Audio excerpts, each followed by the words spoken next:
Oke teman-teman semua, selamat datang di channel Dimas Areni Putra. Dan di segmen ini saya memiliki konsep di mana saya akan mewawancarai kedua teman saya untuk membahas mengenai pandemi COVID-19 ini. Nah, jadi di sini kedua teman saya akan memberikan tanggapan mereka atau opini mereka. Nah, jadi mohon ya teman-teman semua untuk disaksikan di setiap episodenya atau di setiap partnya. Nah, untuk itu juga mohon teman-teman untuk mendukung channel ini, silahkan di subscribe, di like, dan di komen, serta follow juga Instagram aku. Dan satu lagi, mohon maaf ya apabila dalam penayangan video ini kami melakukan kesalahan baik itu kata dan perbuatan. Terima kasih semuanya, silahkan disaksikan videonya dan di-share ya.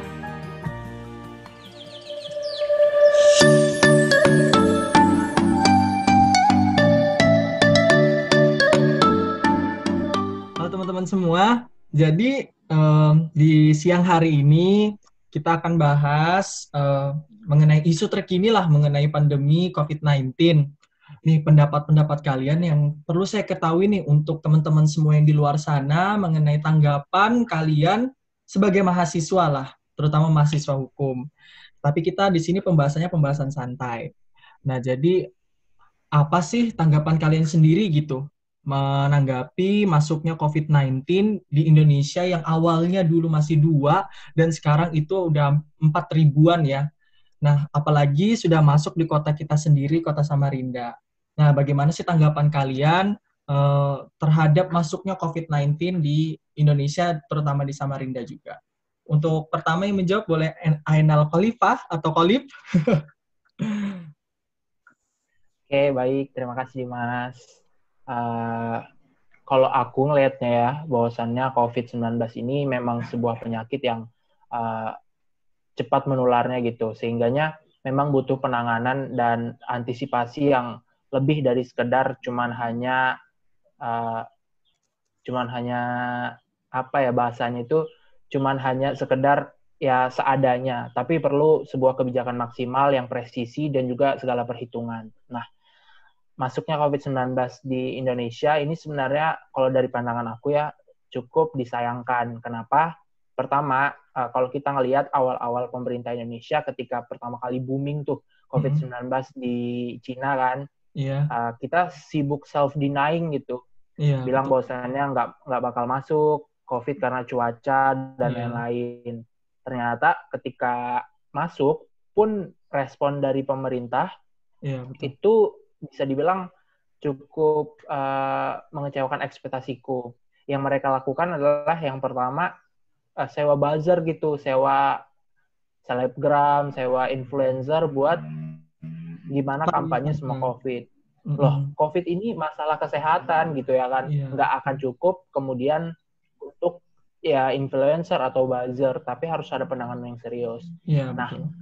masuknya ke Samarinda juga aku lihat ya memang semuanya itu bukan salah siapa-siapa tapi evaluasi kita bersama, kita sama-sama Mm-mm. belajar bahwasannya ya kita memang negara kita khususnya daerah kota Samarinda juga belum siap gitu terhadap penanggulangan bencana yang mana semestinya. Nah, Oke. kedepannya kita harapannya belajar lah dari sekarang gimana kita jangan menganggap remeh sesuatu karena ya belajar juga dari kemarin sampai sekarang kan lebih susah nanganinya daripada kalau awal-awal kita ya sudah antisipasi dan memperhitungkan segalanya. Itu Iya, kalau aku. ya, betul sekali. Jadi anggapannya Khalid di sini bahwa pemerintah Indonesia pada saat boomingnya COVID-19 di Cina, waktu itu di Wuhan pertama kali, kita kurang menanggapi serius tentang hal tersebut, bahwa ini sebenarnya ancaman juga buat kita, gitu. Nah, untuk Susan sendiri bagaimana tanggapannya pada saat COVID masuk ke Indonesia? Oke. Awalnya masuk itu 2 Maret ya, nggak salah 2 Maret. Terus tuh yang Ya. kena 2 orang. Nah, benar banget kata Kolib kalau misalnya pemerintah kurang ini sih ya, kurang respect aja sama mereka yang terkena gitu. Karena kita kan ngeliat infonya kalau misalnya eh, mereka itu ditelusuri siapa aja yang kena. Padahal tuh enggak. Ternyata Mm-mm. mereka tuh mengajukan diri sendiri untuk dites gitu. Iya, betul. Bayangin kalau misalnya dia itu tidak mengajukan diri, entah berapa awal tuh mungkin udah banyak banget kayak gitu. Terus juga Kalau aku pikir sebenarnya pemerintah sekarang nih saat ini memang lamban, tapi untuk kebijakan PSBB ya itu tuh udah cukup banget. Cuman sayang banget masyarakat kita tuh kurang disiplin sebenarnya Betul. kayak gitu. Banyak banget yang memikirkan nanti aku cari uang gimana gitu. Dan banyak hal lagi gitu. Terus juga Pak Jokowi bilang kenapa kita enggak lockdown, karena belum ada satupun negara yang Ya, berhasil dengan cara lockdown itu. Gitu. ya, Dan juga dia juga memikirkan ekonomi masyarakatnya gimana. Tapi gitu, kita juga pas di Samarinda juga sampai kemana-mana kan yang di Yamin itu anak ngumpul-ngumpul, ya, dan saat betul. ditegur ya udah hahaha doang kayak gitu. Bener-bener disayangin banget. Kayak gitu sih, masih kurang disiplinnya masyarakat aja.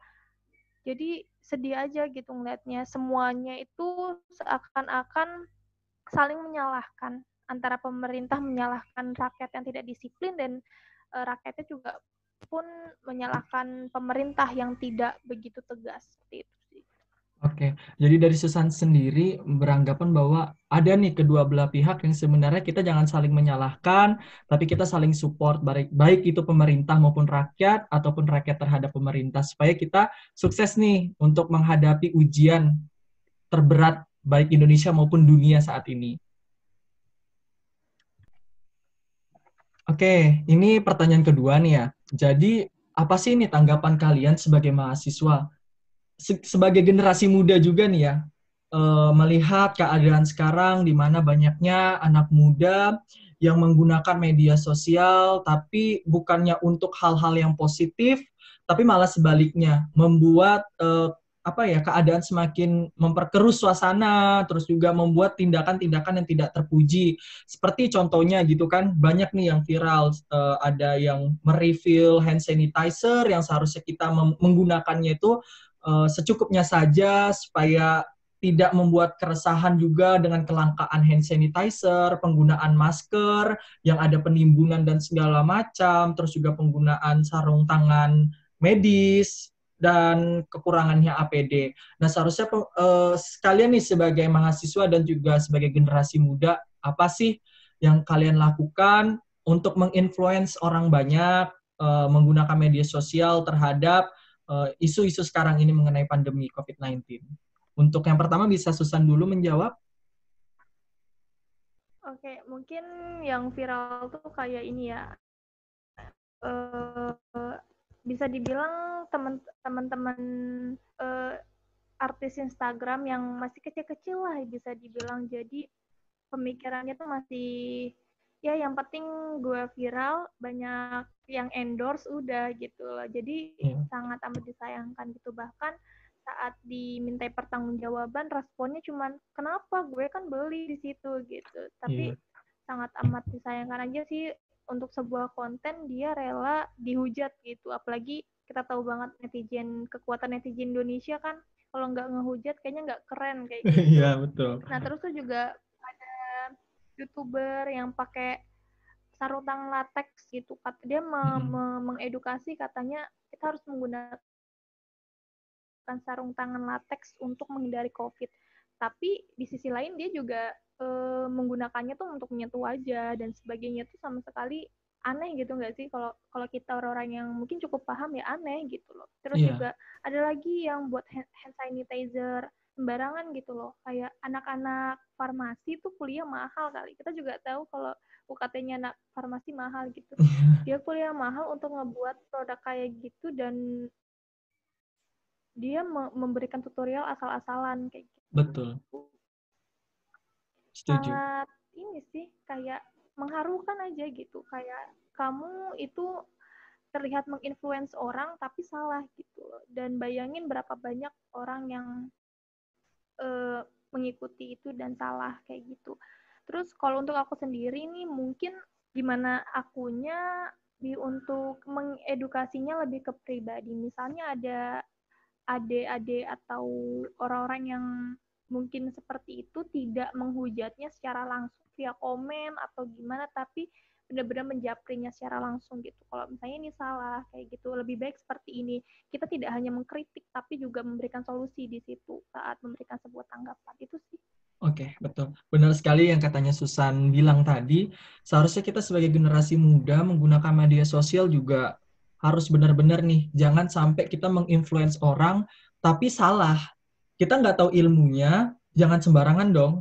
Jadi teman-teman semua mohon ya, kalau tidak tahu lebih baik kita diam. Tapi kalau kita tahu, jangan disimpan sendiri juga. Kita harus berbagi untuk semua. Nah, untuk Khalif sendiri tanggapannya bagaimana? Kayak gitu, Mas. Ya, betul.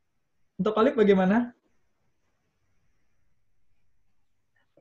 Kalau aku dari sendiri ngelihatnya memang ya ada suatu kutipan yang aku lupa dari siapa, tapi dia bilang gini, masyarakat Indonesia, masyarakat dunia khususnya, itu tuh memang nggak punya social skill, tapi dikasih social tool yang wah gitu, kayak contohnya kayak media sosial sekarang. Iya. Mereka nggak punya social skill dalam kehidupan nyata, tetapi tiba-tiba dihadapkan dengan ya suatu alat gitu yang terhubung ke koneksi antara seluruh dunia. Nah, ini bisa jadi sangat buruk ketika kemudian kita nggak paham norma-norma, nggak paham apa sih yang sebenarnya baik atau nggak paham etikanya dalam bersosial. Nah, seperti contoh pada saat ini COVID-19. Bukannya kemudian kita bantu satu sama lain, kita edukasi satu sama lain, tapi ada aja orang-orang yang ngambil kesempatan dalam kesempitan. Nyari konten, tapi kontennya yang ya memang kalau kita ngeliat, kenapa sih gini banget gitu kan. Sebagai seorang mahasiswa dan juga seorang anak muda, aku ngeliatnya ya prihatin aja. Kenapa seharusnya kita yang punya follower sebanyak itu, yang punya influence, yang bisa nge-influence orang, bisa nggerakkan orang, tetapi digunakan dengan cara yang salah atau tidak tepat. Nah, sehingga